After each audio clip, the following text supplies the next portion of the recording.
Assalamualaikum warahmatullahi wabarakatuh. Nama saya Fadli Chandra Putra, NIM 2008729. Di sini saya akan memaparkan atau menyimpulkan keseluruhan dari materi-materi kelompok yang telah tampil pada bidang studi pengantar ilmu pelatih, di mana tugas ini menjadi nilai ujian tengah semester pada bidang studi pengantar ilmu pelatih. Baiklah, kelompok 1 materinya yaitu ruang lingkup ilmu melatih. Jenis atau tipe pelatih. 1.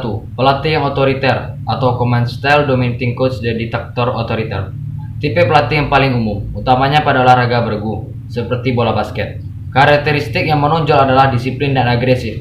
Keuntungan tipe pelatih ini adalah terciptanya suasana yang disiplin dan mendukung pencapaian prestasi, serta menimbulkan dedikasi untuk mencapai tujuan. Sedangkan kelemahannya adalah terlalu sensitif dan rentan konflik, apalagi jika terjadi kekalahan yang beruntun. 2. Pelatih yang demokratis atau cooperative style personable coach. Ini adalah tipe pelatih yang nice guy yang disenangi seluruh anggota tim dikarenakan fleksibel dan kreatif dalam pendekatan kepada atlet dan penuh perhatian dalam menganggap atlet sebagai individu yang berbeda dalam perlakuannya. Keuntungan didapat adalah iklim atau suasana saling menghormati dan hubungan yang berkualitas yang kadang akan memunculkan hasil di luar dugaan. 3. Pelatih yang santai atau submissive style casual coach the baby sister. Tipe pelatih yang easy going, nyantai, pasif, dan mengurangi keterlibatannya dalam tim. Hal ini akan tercermin dengan tidak adanya komitmen tim. Efek dari sikap santai ini akan menimbulkan hilangnya kewibawaan seorang pelatih. Filosofi lebih dari sekedar pengetahuan tentang olahraga. Filosofi akan menghilangkan ketidakpastian tentang 1. Aturan latihan, gaya dalam permainan. 3. Disiplin. 4. Kode of conduct. 5. Pandangan terhadap sebuah pertandingan. 6. Tujuan jangka pendek dan panjang. 7. Dan berbagai segi kepelatihan. Agar menjadi seorang pelatih yang dihargai oleh orang lain atau respecting coach atau pelatih yang disegani, maka seseorang harus memiliki 3 aspek penting, yaitu 1. Pengetahuan atau knowledge.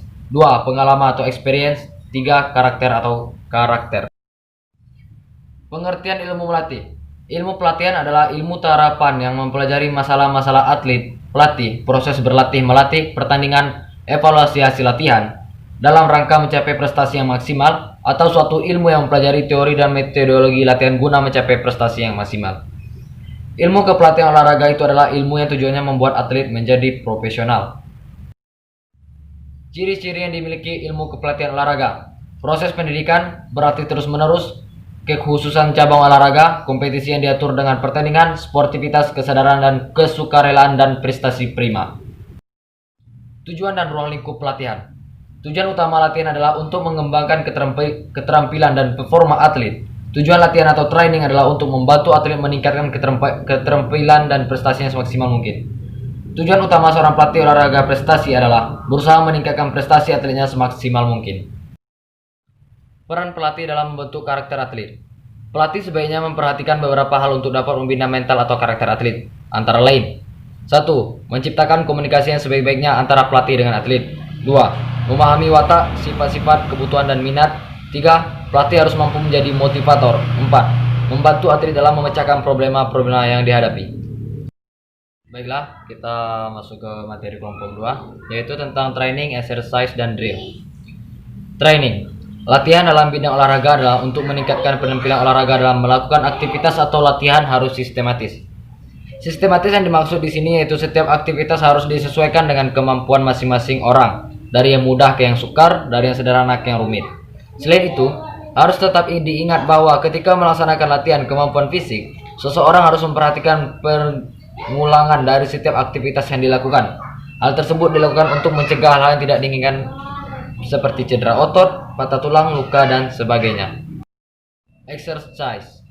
Exercise adalah sebuah proses dengan jalan penampilan tubuh bekerja sesuai dengan kebutuhan alam yang disesuaikan dengan kemampuan otot dan fungsi persendian dengan sedikit memaksakan, namun tetap dalam kondisi selamat atau aman, dan dengan beban yang penuh arti bagi tubuh untuk merangsang pertumbuhan dalam waktu yang singkat.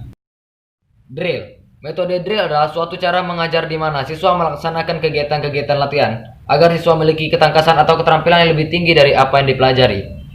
Sedangkan Saiful Bahri, Jamarah, dan Aswan Zain berpendapat bahwa metode latihan merupakan suatu cara untuk mempelajari dan menanamkan kebiasaan-kebiasaan tertentu. Macam-macam metode drill. 1. teknik inquiry atau kerja kelompok. Teknik ini dilakukan dengan cara mengajar sekelompok anak didik untuk bekerja sama dan memecahkan masalah dengan cara mengerjakan tugas yang diberikan. 2. Teknik discovery atau penemuan. Menurut Muhammad Yamin 1979.2.5 menyatakan bahwa discovery adalah proses mental di mana individu mengasimilasi konsep dan prinsip-prinsip. Sedangkan menurut Rostia. 3. Teknik modul belajar. Digunakan dengan cara mengajar anak didik melalui paket belajar berdasarkan performan atau kompetensi. 4. Teknik belajar mandiri. Dilakukan dengan cara menyuruh anak didik agar belajar sendiri, baik di dalam kelas maupun di luar kelas. 5. Teknik micro teaching. Digunakan untuk mempersiapkan diri anak didik sebagai calon guru untuk menghadapi pekerjaan mengajar di depan kelas dengan memperoleh nilai tambah atau pengetahuan, kecakapan, dan sikap sebagai guru. Tujuan penggunaan metode drill. Metode drill biasanya digunakan untuk tujuan agar siswa memiliki kemampuan motoris atau gerak seperti menghafal kata-kata, menulis, mempergunakan alat, mengembangkan kecakapan intelek seperti menggalikan, membagi, menjumlahkan, memiliki kemampuan menghubungkan antara sesuatu keadaan dengan yang lain. Penerapan metode drilling. Pada saat akan menerapkan metode drilling, hendaknya guru benar-benar memahami syarat dan persyaratan agar metode ini dapat berjalan dengan baik. Baiklah, kelompok 3 materinya yaitu menjelaskan prestasi olahraga. Pengertian olahraga. Pengertian olahraga adalah suatu bentuk kegiatan jasmani yang terdapat di dalam permainan dan perlombaan, dan kegiatan intensif dalam rangka memperoleh relevansi, kemenangan, dan prestasi optimal. Pengertian prestasi. Prestasi adalah hasil yang telah dicapai seseorang dalam melakukan kegiatan. Menyatakan bahwa prestasi belajar dibedakan menjadi 5 aspek yaitu kemampuan intelektual, strategi kognitif, informasi verbal, sikap, dan keterampilan. Perbedaan prestasi olahraga dan olahraga prestasi. Prestasi olahraga adalah hasil upaya maksimal yang dicapai seseorang atlet dalam membentuk kemampuan dan keterampilan menyelesaikan tugas-tugas gerakan. Sedangkan olahraga prestasi adalah olahraga yang membina dan mengembangkan olahragawan secara terencana, berjenjang, dan berkelanjutan melalui latihan dan kompetensi. Komponen prestasi olahraga. Kemampuan atlet dalam pertandingan atau kompetensi pada dasarnya ditentukan oleh 4 faktor yaitu yang pertama fisik, 2 teknik, 3 taktik, dan yang terakhir adalah mental. Faktor yang mempengaruhi prestasi olahraga dipengaruhi oleh 2 faktor yaitu faktor internal dan faktor eksternal. Faktor internal yaitu bentuk tubuh, kondisi fisik, dan kemampuan fisik. Penguasaan teknik yang sempurna, menguasai masalah-masalah taktik, dan memiliki kematangan juara yang mantap. Sedangkan faktor eksternal, pelatih, alam, sarana dan prasarana, wasit, penonton, organisasi di bidang olahraga, dan keluarga. Parameter prestasi olahraga. Secara umum, parameter prestasi olahraga dapat dilihat dari 2 karakteristik yaitu 1. Prestasi olahraga terukur adalah prestasi yang dihasilkan oleh atlet dalam bentuk kemampuan dan keterampilan yang dapat diukur dengan jelas dan objektif. Satuan ukur yang digunakan seperti ukuran jarak panjang, berat, satuan ukur skor atau angka. 2. Prestasi olahraga tidak terukur. Prestasi olahraga tidak terukur adalah prestasi yang dihasilkan oleh atlet dalam bentuk kemampuan dan keterampilan yang tidak dapat diukur secara objektif. Prestasi yang dihasilkan melalui pengamatan atau observasi. Penilaian menurut Skanabel prestasi yang tidak dapat diukur yaitu pertama, struktur gerakan, irama gerakan, hubungan gerakan, luas gerakan, kelincahan, dan tempo gerakan. Baiklah, materi kelompok 4 yaitu menjelaskan prinsip-prinsip training. A. Prinsip beban lebih atau overload. Prinsip ini menggambarkan bahwa beban latihan yang diberikan kepada atlet haruslah cukup berat dan cukup bengis, serta harus diberikan berulang kali dengan intensitas yang cukup tinggi. Peningkatan beban yang terus-menerus. Jangan memberikan beban latihan terlalu berat yang diperkirakan tidak mungkin akan dapat diatasi oleh seorang atlet. B. Prinsip kontinu beban. Menurut KBBI atau Kamus Besar Bahasa Indonesia, kontinu memiliki arti berkesinambungan, berkelanjutan, dan terus-menerus. Prinsip kontinu beban ini menjelaskan bahwa jika seorang atlet ingin meraih prestasi terbaik, diperlukan proses latihan dalam jangka panjang atau dalam waktu yang lama. Pengaruh beban latihan tidak dapat pertama kali diterima oleh tubuh secara mendadak, harus melalui proses adaptasi. Agar tubuh dapat beradaptasi dengan beban diperlukan waktu dan proses yang harus dilakukan secara bertahap dan kontinu. Agar latihan terlaksana secara terus-menerus atau kontinu, sebaiknya para atlet menyusun jadwal agar latihan terlaksana dengan baik. Baiklah, kelompok 5 itu materinya menjelaskan elemen kondisi fisik atau kekuatan. Pengertian kekuatan. Kekuatan atau strength diartikan sebagai kemampuan dalam menggunakan gaya dalam bentuk, mengangkat atau menahan suatu beban. Kekuatan merupakan komponen yang sangat penting dari kondisi fisik secara keseluruhan karena merupakan daya penggerak setiap aktivitas fisik. Pengertian daya tahan. Daya tahan atau endurance adalah salah satu komponen penyusun kebugaran jasmani. Daya tahan adalah sebuah kemampuan dari seorang untuk melakukan gerakan dengan seluruh tubuhnya dalam waktu yang cukup lama dengan tempo sedang sampai cepat tanpa adanya rasa kelelahan yang berlebihan. Pengertian kekuatan dan kecepatan. Kekuatan adalah kemampuan tubuh untuk menerima beban berat tanpa mengalami kelelahan. Sedangkan kecepatan adalah kemampuan gerak tubuh sekencang-kencangnya untuk menempuh jarak tertentu. Contohnya, latihan kecepatan adalah sprint dan lari di tempat. Yang pertama, push up.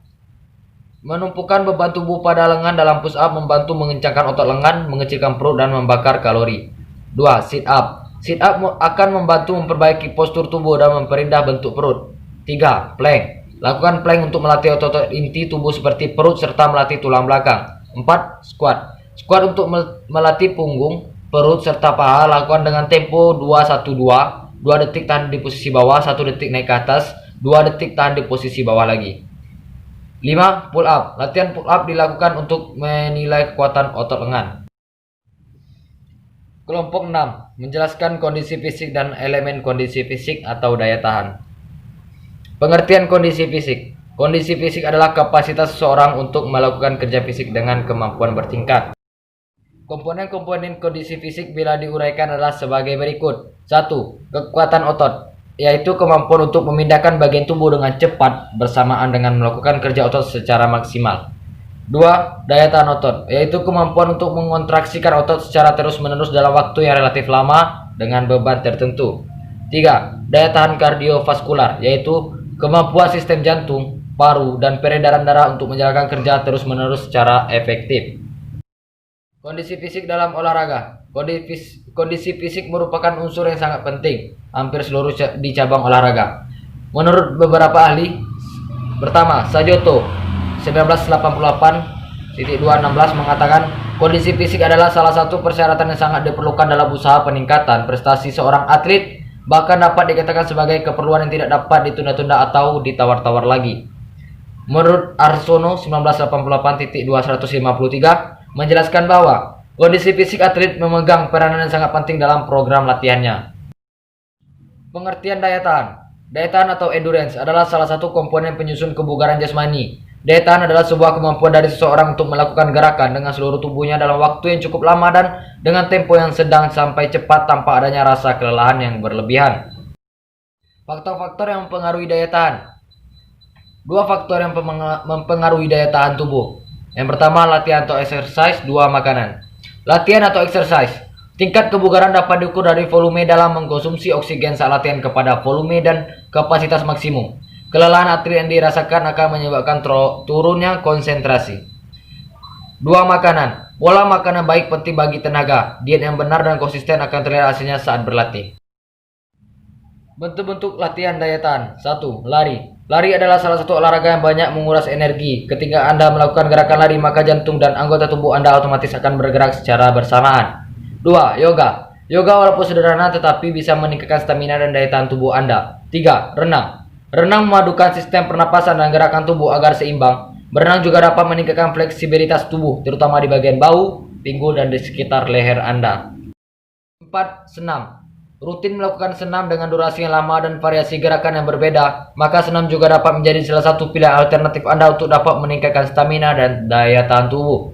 5. Skipping atau jumping. Skipping adalah latihan yang memanfaatkan alat skipping, disebut juga skipper. Lakukan olahraga skipping ini 20 lompatan dalam 6 kali setiap harinya.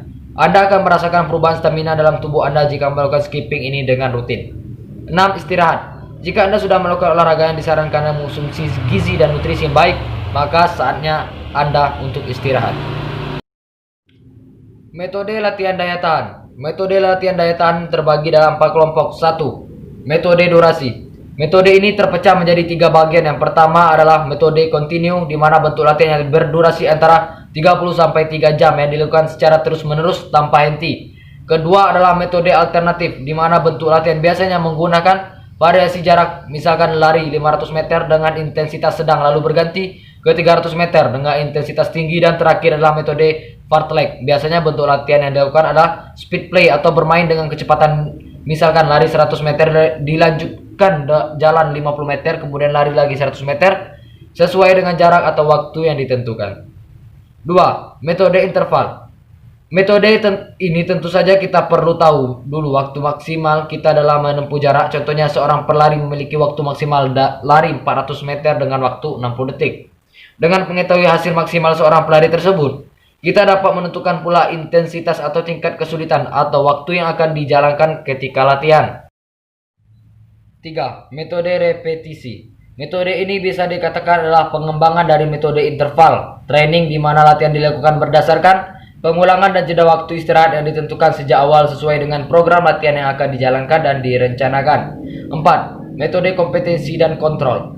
Metode kompetensi dan kontrol ini digunakan untuk parameter daya tahan yang dibutuhkan dalam setiap mengikuti kompetisi. Itulah sekian dari PowerPoint saya. Jika ada kesalahan kata, bahasa maupun ada kesalahan-kesalahan lain yang telah saya lakukan dalam video ini, saya mohon maaf. Untuk itu saya undur diri. Sekian, terima kasih. Wassalamualaikum warahmatullahi wabarakatuh.